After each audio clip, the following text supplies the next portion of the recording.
Tanaman nagapanapon po kay katamo, makaintiditangan pong Kapampangan, ali. Tagalog tayo.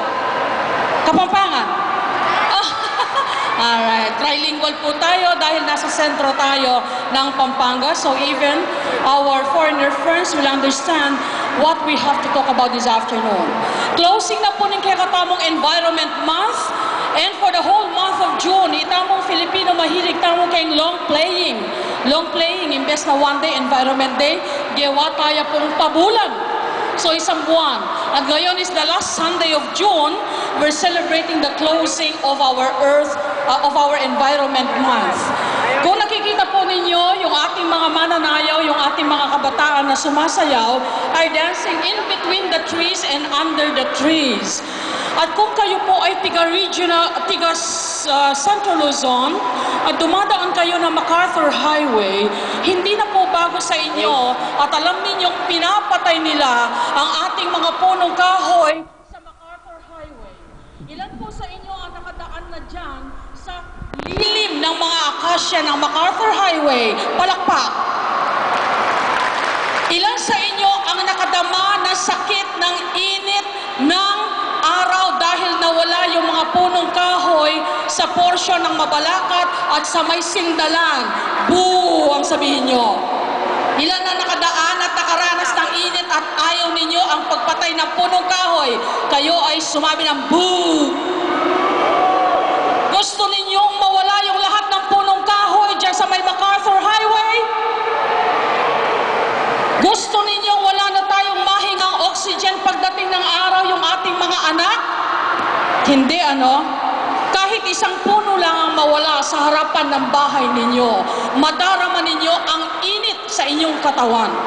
Iba po pag mayroong punong kahoy at iba yung mawalan. Nung nangyari ang Pepeng at Ondoy, nakita po natin dito sa Pampanga, hindi ganun kalawak yung pagbaha kahit po tayo ay nagbaha. Pero sa Maynila at sa Karatig Pook, dahil sa urban development, dahil sa walang habas na pagpatay ng mga punong kahoy in the center of our metropolis, ano pong nangyari? Nabigla ang lahat at sila ay linubog. Nakita natin lahat sa telebisyon. Nalalapit po ang pangyayaring yan here in the heart of Pampanga. If we don't do something about it, nanganganib po in the next few days na mawala ang natitira nating magagandang punong kahoy sa buong stretch ng MacArthur Highway. Ang opisyal na dahilan po ay mapanganib sila sa mga motorista at mapanganib sa mga mamamayan na nagdaraan sa MacArthur Highway. Ngunit ang mga punong kahoy po, ang gusto nating sabihin, ay nagbibigay lilim, nagbibigay oxygen, at nagbibigay ng bahay sa iba't ibang uri ng mga nilalang ng Diyos. Ang nilalaban po ng Save the Trees Coalition ay, kung yan ay mamamatay sa natural na dahilan, natamaan ng kidlat, nagkasakit at pinabayaan ng ating mga lokal na opisyal na kung sinong dapat na ahensya na mamahala at nangangalaga, yun, wala kang magawa dahil sila'y nagwalang bahala. Ngunit sa ngayon, ngeni po at intapa pong akarapat at intapa pong pwedeng gawan. Lungi kayo po maniwala kayo na dapat masagipla at ela po dapat mate. Rengke katang mitataga na tanaman. Keniking Manila North Road, keniking MacArthur Highway. Aduan ko po kayo ikaming kaya na kanteng kaya be ko nga nakalalaban huling burida tilapandas na tanaman ken darat ang panahon. Keni pong kaya kaming gagawan isayaw mo para sa kalikasan.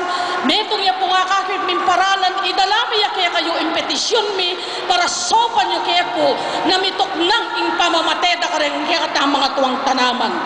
Nung pong maniwala kayo na dapat na pong manatili, dapat mabuhay yung ating mga natitirang punong kahoy dyan sa may MacArthur Highway. Tulungan ninyo kami, pumirma kayo, manindigan kayo. Hindi sapat na kami lamang na iilan dahil lahat po tayo hindi namimili ang isang trahedya. Yan po ay walang tinuturing na kahit sino. Lahat tayo ay lulubog, lahat tayo magkakasakit, lalo na po ang inyong mga anak. There is a petition paper going around you afterwards. Pirma po kayo kung kayo'y naniniwala. Kung ang mga punong kahoy ay mamamatay sa natural na dahilan, pagdating ng panahon, yan po patuloy ang pagtatanim namin, okay po yan. Pero kung minsanan yan ay papatayin, hindi po kami papayag. Kanya ang mga kabataan ngayon ay sasayaw para sa kalikasan at nananawagan upang kayo ay sumama at magsumamo sa mga ahensya na huwag sabay-sabay ninyong patayin.